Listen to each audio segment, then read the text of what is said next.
This is a spiritual questionnaire that is a very, very useful tool to use whenever you're evangelizing to people. We kind of use this as a way to open the door to sharing the gospel with people. The spiritual questionnaire consists of 10 questions, and it basically is to show where the person is in regards to spiritual matters. So the first thing we do after introducing ourselves and stating who we are, what we do, is we ask the person to write down his first name in the box on the corner over here. And then we start asking the person each of these 10 questions. It starts with something pretty basic. First question is, do you believe that God exists? And there are 4 possible answers: yes, no, maybe, and not sure. So that's the first one, fairly basic. The second question that we have is, do you believe in an absolute standard of right and wrong? And again, it's 4 possible answers: yes, no, maybe, and not sure. And then question number 3, what we have is, have you ever done something that you know to be wrong? We have, once again, yes, no, maybe, and not sure. As you can see here, we're starting to kind of dig into the conscience, trying to get that person to think. Then question 4, we have, many people are afraid of death. Do you believe that that's a valid fear? Once again, we have 4 possible answers: yes, no, maybe, and not sure. And then we have question 5, which is a question that you really want to be paying attention to. Assuming that there is a heaven and a hell, if you were to die today, how sure are you that you would go to heaven?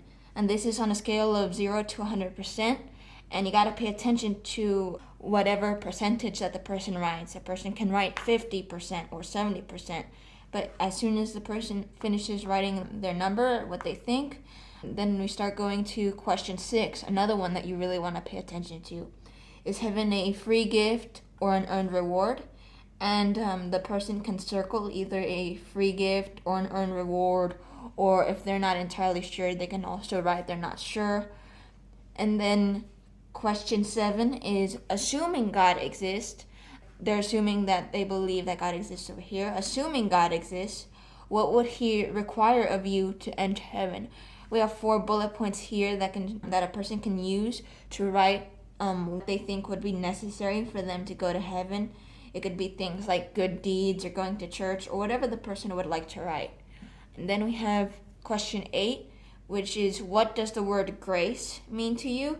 We have this question because oftentimes we hear words like grace being said and thrown around in Christian circles, so it'd be good to get a definition out of the person to see what that person thinks about grace.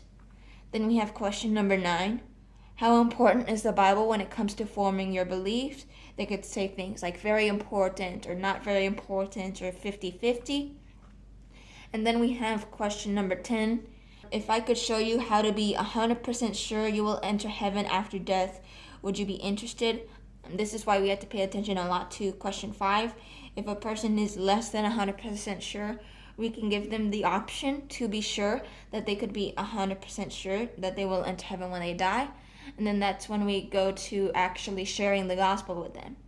Now, if they have 100% here, but they focus a lot on doing good deeds to enter heaven or on some other merit other than believing in Christ's death and resurrection as payment for their sins, then we can also say something like, if I could show you how to be 100% sure based on faith alone in Christ alone, or something that takes the spotlight away from their own good works and towards Jesus Christ, which is something that it's the entire point. We're supposed to take the spotlight off the person and put it on the person and work of Jesus Christ. But that is the end of just breaking down the spiritual questionnaire. And if that person writes yes to answering question number 10, then we can transition into actually sharing the gospel using a unique gospel diagram. But that's the end of this one.